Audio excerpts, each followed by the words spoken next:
আজকের ভিডিওটি আসলে প্রবাসীদের জন্য। দেখেন, দুবাইতে কোটা বিরোধী আন্দোলনকে সমর্থন করে তারা আসলে বিক্ষোভ মিছিল করেছে।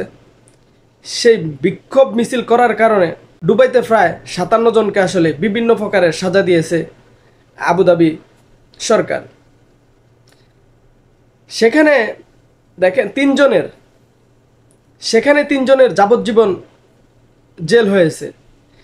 এই যে 3 জনের যাবজ্জীবন জেল হয়েছে, দেখেন আপনারা যৌক্তিক একটা আন্দোলন হলে ওটাকে নৈতিকভাবে সমর্থন করুন। এই যে 3টা লোকের এখন যাবজ্জীবন জেল হয়েছে, তাদের ফ্যামিলি কি অবস্থায় আছে, তাদের ফ্যামিলির কি হবে, এগুলা কি একবারও আপনারা ভেবে দেখছেন? আপনাদেরও তো এরকম হতে পারে। এই কারণে যৌক্তিক কোনো আন্দোলনকে আপনারা